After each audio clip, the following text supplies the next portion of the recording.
Joining me live now is Afghan refugee and journalist Khalid Amiri. Khalid, you are there in Melbourne. We thank you for talking to us this morning. A year on, it must still be difficult to watch what's happening in your home country. Good morning, Laura, and thank you so much for having me. Today, it's again 15th August, and today is the anniversary of the fall of Kabul. And near that, it's been 1 year that Taliban took over Afghanistan. And today, this day will be remembered as a dark day in the modern history of Afghanistan. And that's why I've got a black ribbon on my arm in order to show solidarity with the people left in Afghanistan. And it's just a message to tell the world that, yes, it's a dark and black day for us and in our history. Indeed it is. And how much harder has life got for your colleagues, your friends, your family that you left behind? Well, Laura, if we see since Taliban takeover of Afghanistan, 70% of the media houses in Afghanistan have been shut and closed. And the rest that are operating in Afghanistan are under severe suppression and threatening condition.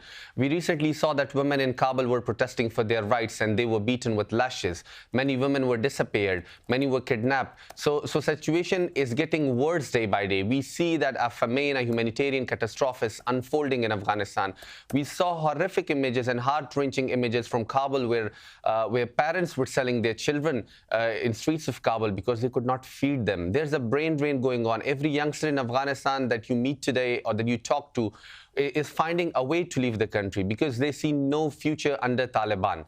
The current Taliban regime is no longer protecting the basic human rights. Women are confined to their homes. Girls are not allowed to go to their schools. Women professors that were teaching at Kabul University are told not to come. So things are getting worse day by day. And the worst part is that the rest of the world is just watching in silence. Yeah, that must be really difficult as well. What do you expect the rest of the world to do? Because I know from a Western allies' point of view, particularly Australia, we spent 20 years in Afghanistan trying to hold off Taliban forces, and then in just a couple of days, that was all reversed.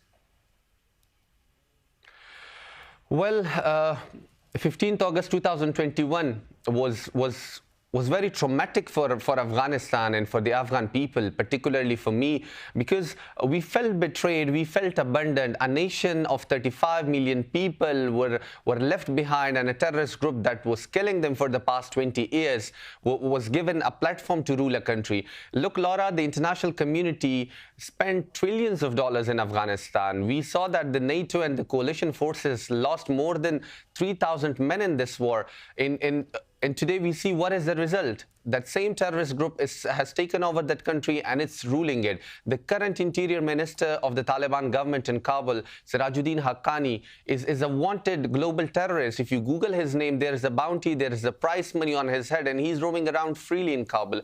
Laura, let me be very clear that for a terrorist, surviving is winning. Today, the Taliban terrorists are not only surviving, but they are thriving. They are ruling over a country. So this is alarming, not only for Afghanistan, for the Afghan people, but for the rest of the world. Today, my country is becoming a breeding ground for global terrorism. We recently witnessed the assassination of Ayman al-Zawahiri, who was assassinated through a US drone in the heart of Kabul. So this shows that the Al-Qaeda is planning to regroup, where its top leader was even killed and spotted in our country, Kabul, Afghanistan. I know you have still great emotional links to Afghanistan and, of course, ties with your family and friends there, but now you call Melbourne home. How difficult has the transition been?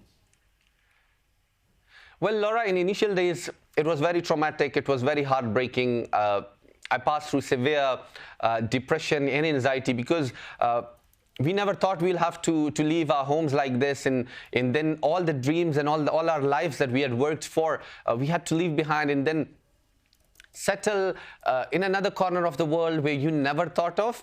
But then I'll be very honest that the picture was totally different. Upon our arrival to Australia, we were received with so much warmth, so much affection, not only by the government, but by the people, by the local community that made us feel home, that told us that, yeah, this is your new home, no matter what is your background, wherever you come from, Australia is your home. And I'm really, really happy to call Australia my second home because I not only see a better and a safe life for myself, but I see a good life for my siblings and for my sisters who are here with me, who can go to schools and colleges here, while if they were in Afghanistan, this right would have been snatched from them. I'm very lucky enough that I've been granted a scholarship at the University of Melbourne, where I'm pursuing my dreams, where I'm studying. So yeah, the Australian government, the Australian people made sure that my life is not only safe, but they are guaranteeing me a safer, a brighter, and a good future. Well, it's good to see that smile on your face, Khalid. We thank you for talking to us. Appreciate it.